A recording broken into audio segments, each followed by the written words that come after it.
বানাচ্ছি লাউ শুক্তো, রাঁধুনি আর শুকনো লঙ্কা ফোড়ন দিয়ে লাউ শুক্তোটা হয়ে গেছে, এখন নামিয়ে দেবো। আর হবে সয়াবিন, আলু কেটে রেখেছি, আলু দিয়ে সয়াবিন হবে। এই যে পেঁয়াজ রসুন আদা টমেটো সব পেস্ট করে রেখেছি। আর এটা হচ্ছে লাউ খোসা বাটা, এটা রসুন টমেটো কাঁচা লঙ্কা দিয়ে পেস্ট করেছি। এবার কালো জিরে ফোড়ন দিয়েছি।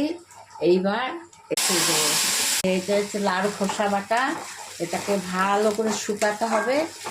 রসুন দেওয়া আছে, কাঁচা লঙ্কা দেওয়া আছে, টমেটো দেওয়া আছে, দিয়ে ভালো করে পেস্ট করে তারপরে লাস্টে নামাবার আগে একটুখানি মিষ্টি দেবো, একদম শুকনো করে ফেলবো, যেরকম আপনারা রান্না করে পাতা বাটা খান, এটা এরকমই হবে খেতে, দারুণ লাগে খেতে।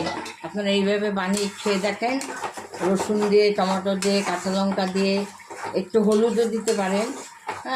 তারপরে নামাবার আগে একটু মিষ্টি দেবেন, গরম গরম ভাত খাবেন, খুব সুন্দর লাগবে।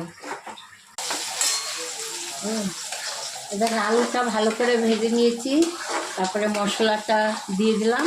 এই মশলাটাকে ভালো করে এই করতে হবে, গ্রেভিটাকে ভালো করে ফ্রাই করতে হবে। ফ্রাই করে একদম তেল বেরাবে, তখন সয়াবিনটা দিয়ে দেবো। সয়াবিনটা দিয়ে বেশ খানিকক্ষণ নাড়াচাড়া করবো, তারপর একটু জল দেবো, জল দিয়ে একটু ঢাকা দিয়ে দেবো, 5 মিনিট থাকবে। তারপরে সামান্য একটু মিষ্টি, একটু গরম মশলা আর একটু ঘি দিয়ে নামিয়ে দেবো। আর এইখানে হচ্ছে মুসুরির ডাল, এই যে পেঁয়াজ দিয়ে কালো জিরে শুকনো লঙ্কা আর পেঁয়াজ এরা ভেজেছে, ডালটাকে এখানে সিদ্ধ করে নিয়েছি। আর এর মধ্যে এটা তো লাল করে ভাজবো, ভেজে এবার দিয়ে দেবো। এর মধ্যে কাঁচা লঙ্কা টমেটো সব দেওয়া আছে, নুন হলুদ সব দেওয়া আছে।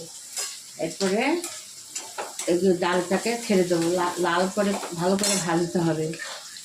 তারপরে সব রান্না হয়ে যাক, তারপরে আপনাদের দেখাবো। এই দেখুন পেঁয়াজটা একদম লাল করে ভেজে নিয়েছি। এবার আমি এই ডালটাকে ছেড়ে দেবো, ডালটাকে ছেড়ে দিলাম।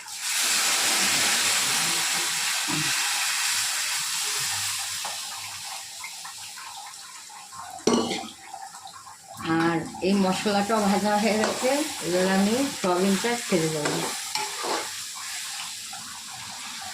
এবার ভালো করে গ্রেভিটাকে ভালো করে ফ্রাই করতে হবে, ফ্রাই করে তারপরে আমি জল দেবো। এই দেখুন মুসুরি ডাল, সয়াবিনের তরকারি, শুক্তো লাউয়ের আর লাউ খোসা বাটা, এই হচ্ছে আমার আজকের মেনু।